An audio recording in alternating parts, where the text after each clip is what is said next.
રાજકોટ જિલ્લામાં આટકોટ પોલીસ સ્ટેશનમાં રેપ અને પોક્સોનો ગુનો દાખલ થયો હતો, જેમાં 7 વર્ષની દીકરી સાથે આરોપીએ દુષ્કર્મ કરેલો હતો. આજે નામદાર કોર્ટ સમક્ષ આરોપીને રજૂ કરતા 5 દિવસની પોલીસ કસ્ટડી નામદાર કોર્ટે રજૂ કરી હતી. કસ્ટડી મળ્યા પછી સરકારી પંચો સાથે જો આ ગુનામાં જો વેપન તરીકે સરિયો કામમાં લીધેલો હતો અને અન્ય વસ્તુ આની ડિસ્કવરી કરવા માટે ડિસ્કવરી પંચનામા કરવા માટે સરકારી પંચોની હાજરીમાં ગુનાવાળી જગ્યા અમારા આટકોટ પોલીસ સ્ટેશનના પીઆઈ, એલસીબીની ટીમ અને એસઓજીની ટીમ સાથે ત્યાં પંચનામો કરવા માટે ગયા હતા. પંચનામો પૂરો થયા પછી ત્યાં જ પૂરો થતા જ્યારે પરત આવતા હતા ત્યારે આરોપીએ ભાગવાના ઈરાદાથી પોલીસ ઉપર જાનલેવા હુમલો કર્યો. ત્યાંથી એક લોખંડનો ધારિયાથી અમારી પોલીસ ઉપર હુમલો કરવામાં આવ્યો અને અમારો એક police constable, police head constable જો એલસીબીમાં ફરજ બજાવે છે, ધર્મેશભાઈ બાવલિયા, એના ઉપર 2 વખત ધારિયાથી હુમલો કરવામાં આવ્યો, જેથી ધર્મેશના હાથ ઉપર અને ચેસ્ટ ઉપર ઈજા થઈ છે. અને બીજા કર્મચારીઓ તરફ દોડતા હુમલો કરતા અને સેલ્ફ ડિફેન્સમાં અમારા પોલીસના 2 અધિકારીઓ તરફથી એક રાઉન્ડ જેટલો આને કાબુ કરવામાં જરૂરી હોય એટલો ફોર્સ યુઝ કરવામાં આવ્યો અને બંને પગમાં એક ગોળી આરોપીને વાગી છે.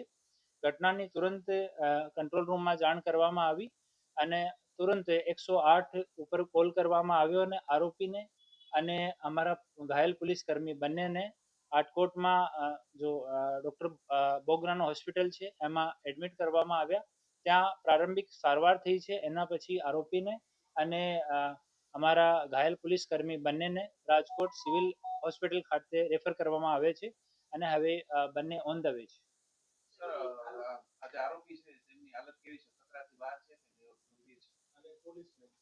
અને બંનેની હાલત સારી છે અને જેટલો આવશ્યક હોય એટલો ફોર્સ યુઝ કરવામાં આવ્યો અને આરંભિક સારવાર ત્યાં કરવામાં આવી છે અને ડિટેલ રિપોર્ટ મેડિકલની એક વખત અહીંયા મેડિકલ એક્ઝામિનેશન થઈ જાય એના પછી જ કહેવામાં આવશે.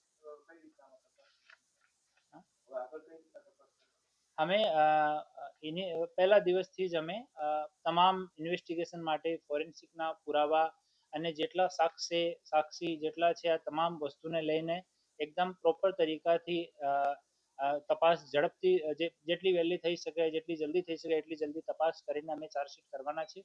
એ જ રીતે અમે લોકો પ્રયાસ કરી રહ્યા છીએ.